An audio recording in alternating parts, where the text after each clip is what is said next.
She was called too much for most of her life until one man made room for all of her. There's a particular ache that settles in a woman's bones when she's been alive long enough to outgrow illusions, but still quietly hopes for something tender. Eleanor Grace knew that ache too well. At 46, she wore it like a second skin tucked into her silence, stitched into the way she avoided mirrors curled into the slowness with which she opened her heart. Time had not hardened her, but it had weathered her. And when people said you're strong, what they really meant was, you've learned how to live with being unseen. She had. Born to a seamstress mother and raised in a house where her body was always the first thing people noticed and the last thing they valued, Eleanor had learned early that quiet girls who wore large dresses and didn't flirt fast were considered burdens. At 21, she was nearly married off to a butcher who wanted a wife who could cook and stay out of sight. When she said no, she was labeled ungrateful. When she stayed single into her 30s, they called her hopeless. And still, she stitched clothes for other women's weddings. She smiled through baby showers she was never the guest of honor at. She posted a mail order ad at 45, not out of desperation, but out of a brave, foolish dream that somewhere out there was a man who could see her heart before judging her waist. The reply came from Wyoming, and then silence. No explanation, just rejection. She was too much, the courier whispered on her way out. Too heavy, too quiet, too old to bother with. And so Eleanor packed her bags anyway. Not because she was wanted, but because she was done waiting for permission to live. She left her small Ohio town with nothing but a sewing kit, a hardened heart, and a name no one had spoken kindly in months. She boarded that westbound train not out of certainty, but defiance. Because here's the truth, the world expects women past a certain age to shrink, to accept less, to fade quietly. But Eleanor, she chose a different story, and that story begins not with a wedding, but with silence. The silence of a ranch at dusk. The silence between two people who don't speak much but feel everything. And the silence a woman carries. Before she learns that love, real love, doesn't ask her to be smaller. It just asks her to stay. By the time Eleanor Grace turned 46, she had grown used to the silence. It was not the peaceful kind that blankets a warm morning or the comforting hush of snowfall. It was the kind that creeps into the bones of a woman after years of not being chosen. The kind that follows a middle-aged woman around like a shadow, reminding her that her body was too much, her voice too little, and her hope too late. Her hands were rough from years of labor, seamstress by trade, caregiver by necessity. She had buried her father, then nursed her mother to her final breath. And with no dowry, no property, and no man willing to look past her wide frame and quiet nature, Eleanor had finally answered the ad-seeking, loyal, God-fearing woman to marry. Must be hard-working, obedient, and of healthy constitution. Prefer plump. She had sent her photo, prayed over it, and waited. When the reply came, train ticket enclosed her breath, caught in her throat. She boarded in Illinois with only one trunk and a folded letter of acceptance. Her heart pounded with a strange hope. Maybe out there in the open West, where soil and sorrow shaped sturdier things, someone might see her for more than her size. But when she arrived in Dry Creek, Wyoming, under a sky wide as regret, her suitor took one look at her and muttered, "You look smaller in the picture." He left her standing on the dusty platform with her trunk and a town full of staring eyes. Just like that, no room at his home nor in his heart. The station agent was kind enough to drag her trunk to the boarding house. Mrs. Lark, the landlady, let her in without questions, just a raised brow and a quiet, plenty of rooms for women who get left behind. That night, Eleanor sat on a borrowed cot in a borrowed room corset, still tight around her ribs, hair still pinned from the journey, and wondered how long a woman could hold her breath before life simply forgot to call her name. She didn't cry.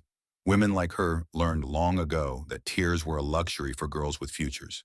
She unpacked slowly, folding her dresses with the precision of someone whose dignity was the last thing she owned.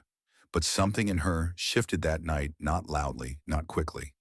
Just a small movement in the chest, like an ember refusing to die. She whispered aloud in the dark, "I was not made to be discarded." And somewhere beyond the clapboard walls of the boarding house, under the sleeping stars of the Wyoming sky, someone else whispered into their own silence too. What happens when two silences finally meet? The following morning, Eleanor woke to the groan of the floorboards beneath her bed and the sound of church bells tolling across town, a sound she hadn't expected to hear so far west, but it steadied her. The mirror above the wash basin showed a face she had grown both weary and proud, of round cheeks that flushed easily dark eyes, full of unspoken questions and a mouth that hadn't smiled fully in years. Yet something unexplainable flickered beneath the surface, something closer to resolve than sorrow. She ventured outside just as Dry Creek was beginning its day. Horses clopped along the road. Women gossiped near the mercantile, their eyes briefly brushing over her polite but distant. She kept walking, clutching the envelope that still bore the name of the man who had rejected her, even though the ink now felt like it belonged to a different life. Eleanor needed work, and more than that, she needed purpose. Mrs. Lark had mentioned that the local dressmaker had gone east to care for a sick sister. "You've got needle hands, don't you?" the landlady had said. "She left her shop locked, but Reverend Kerrigan's boy has the spare key. Maybe it's time someone earned a little dignity in that place again." So Eleanor went to the church where she was directed to the pastor's youngest son, Eli Kerrigan. He was not what she expected. Broad-shouldered and silent, Eli stood apart from the others gathered outside the chapel. Dusty from work sleeves, rolled eyes focused on nothing in particular, he gave the impression of a man who listened more than he spoke. It wasn't until someone touched his shoulder that Eleanor realized he hadn't heard her approach. When he finally turned, his gaze met hers. Not her waistline, not her fraying bonnet, just her eyes. She tried to speak, but words tangled. I was told you might have the key to the dress shop." He didn't answer right away. Instead, he reached into his coat, pulled out a ring of keys, and handed her one. Then, with practiced hands, he signed something. Her brow furrowed. A woman standing nearby explained gently, "Eli's deaf, ma'am. He was born that way, but he reads lips pretty well, and you can write to him if you'd like." Eleanor hesitated. No one had ever looked at her so directly before, without judgment, without shame. Just curiosity. She pulled out the letter she had brought, flipped it over, and scrawled a short note. "Thank you. I'd like to work there just for a time."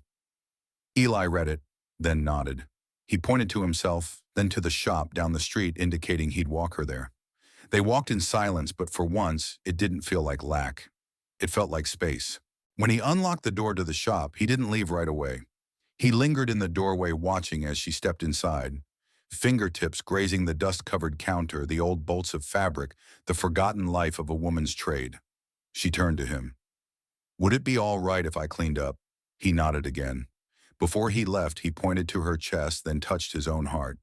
She didn't understand the sign, not yet, but it stayed with her all day. That evening, when Eleanor sat alone in the dressmaker's shop, sweeping the dust of someone else's departure, she felt the silence settle again. Only this time it wasn't empty, it was shared. How does a woman begin to feel seen in the stillness of another's world? The days that followed unfolded like a quiet song Eleanor didn't know she remembered. Morning light filtered through the dusty windows of the dress shop, and each movement, unrolling fabric, threading needles, pressing seams, became a kind of prayer. Her hands moved with the grace of someone who had done this all her life, even if the world had long forgotten she once had a gift. Eli stopped by each afternoon.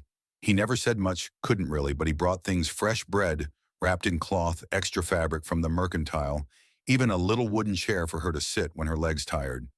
He never stayed long, just enough to nod to meet her eyes and sometimes to point gently at something in her work that he admired. At first, Eleanor couldn't decipher what was building between them.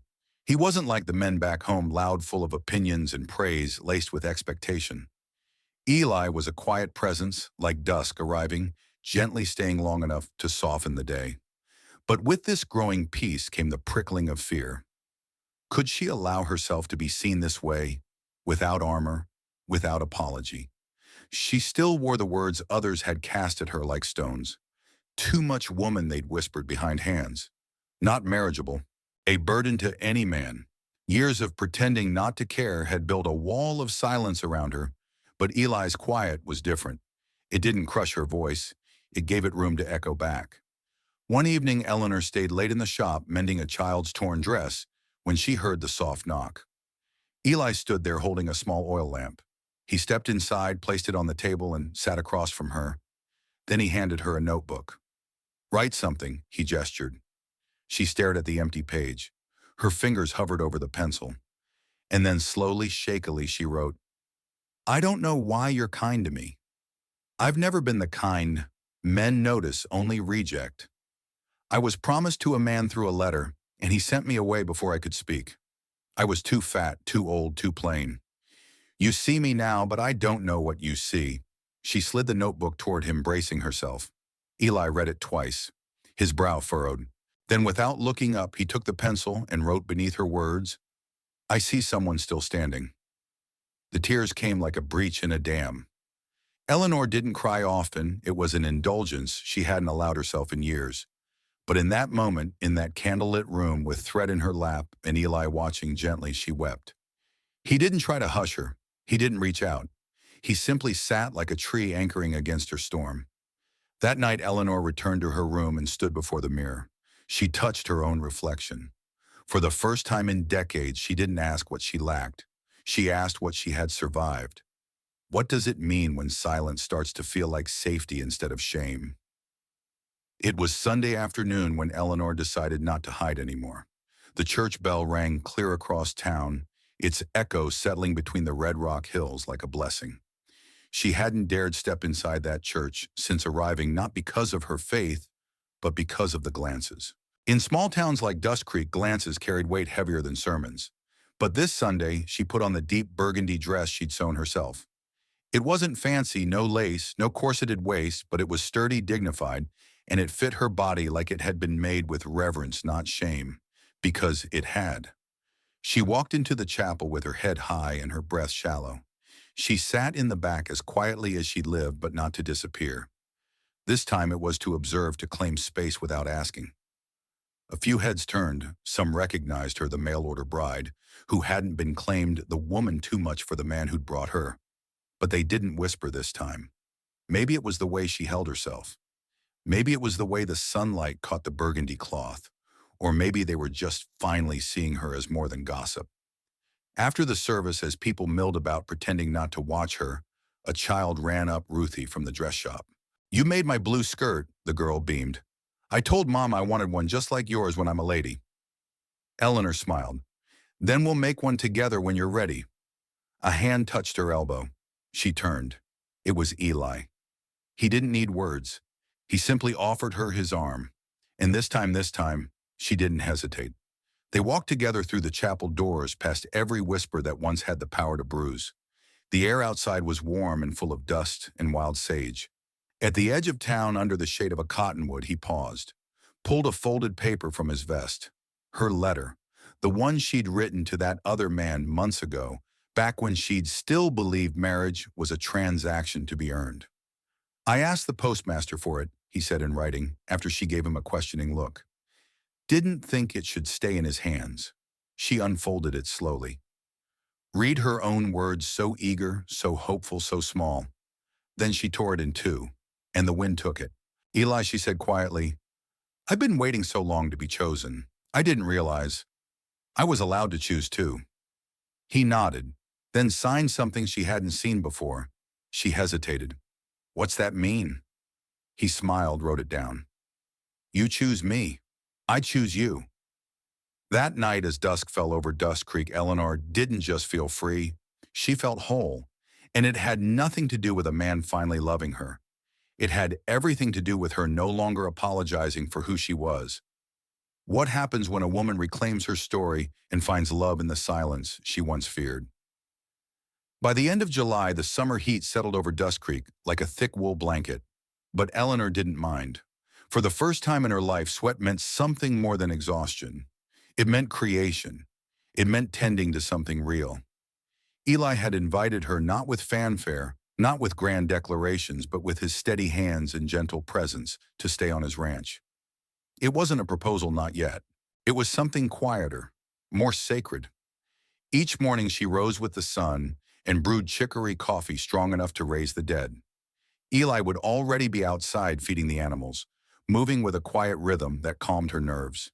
He wasn't a man who filled silences. He respected them.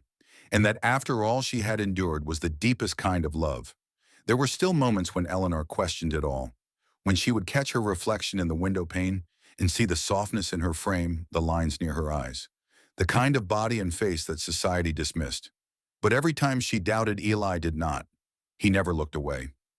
One evening, as they sat on the porch watching the sky bleed from lavender to navy, Eleanor spoke aloud what had lived inside her for years. I spent so long shrinking myself, Eli, thinking that if I just said less, ate less, asked for less, I'd be worthy. He turned to her, his fingers brushing hers. Then slowly he signed, "You are not less. You are more than I ever hoped for." The air caught in her chest, not from romance but from recognition. To be seen not as a project, not as a prize, but as a partner. Together they began small restorations on the ranch.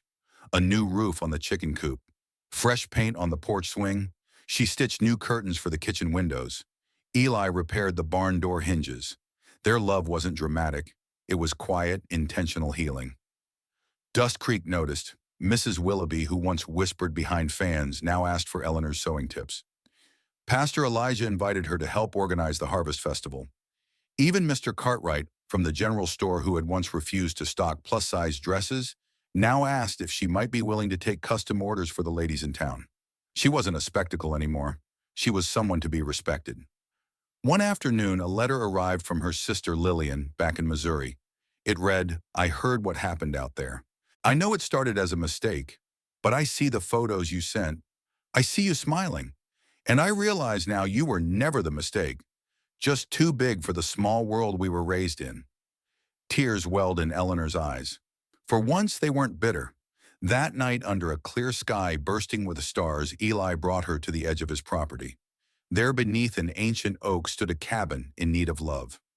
"My parents built this," he said, scribbling in his notebook. "It's been empty since they passed. Thought maybe we could fill it again." She stared at him, her breath catching. "Eli, are you asking me to?" He shook his head softly. "No rush. Just a place. Just us." For Eleanor, that was better than any proposal, because it was real. And she had learned through every bruise and every silence that real love waits. Real love sees, and real love stays.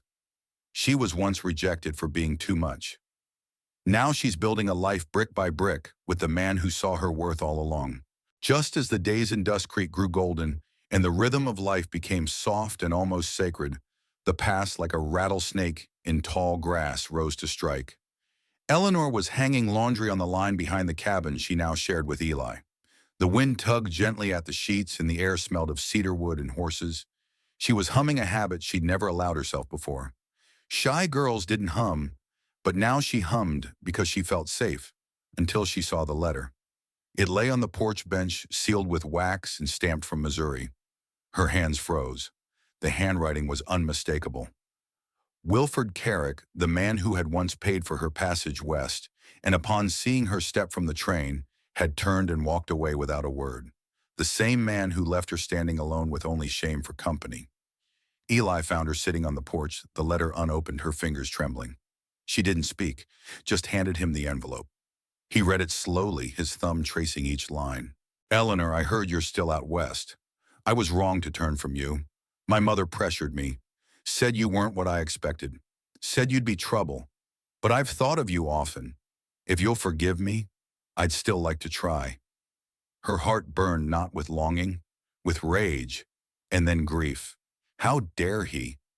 After all these years of silence, after all the pain he inflicted, not with words but with abandonment, he thought he could simply return.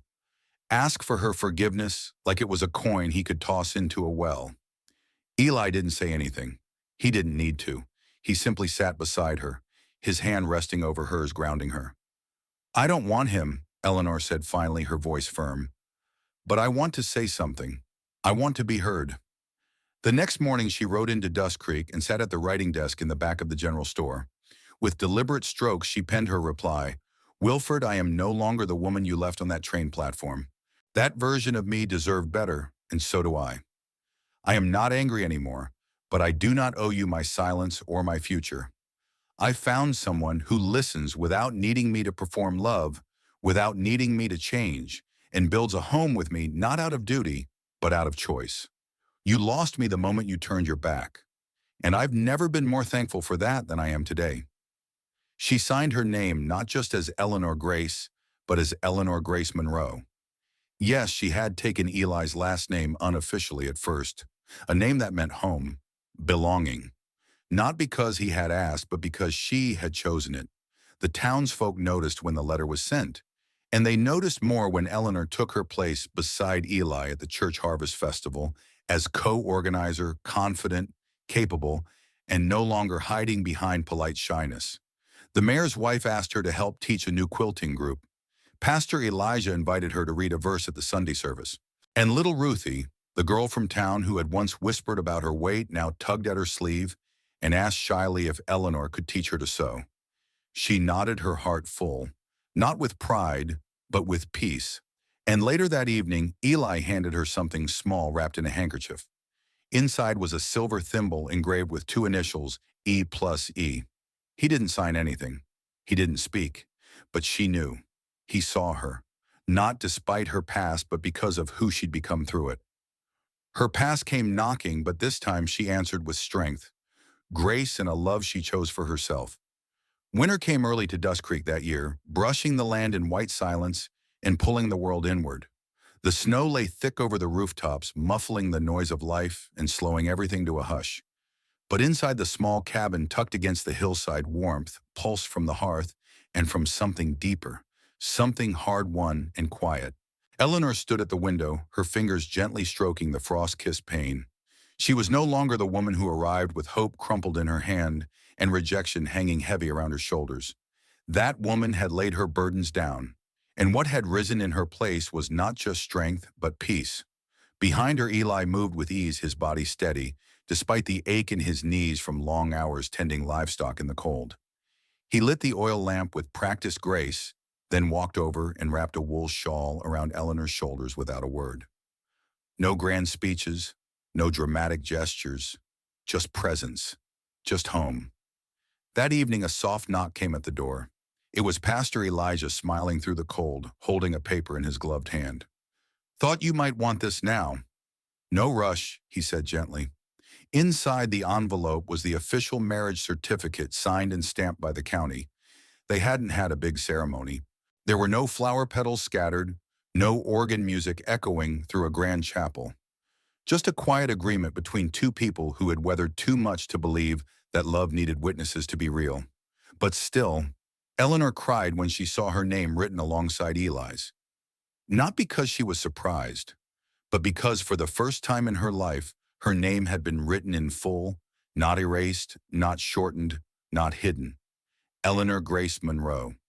That night, as snow curled around the chimney and the world outside held its breath, Eli pulled her close by the fire.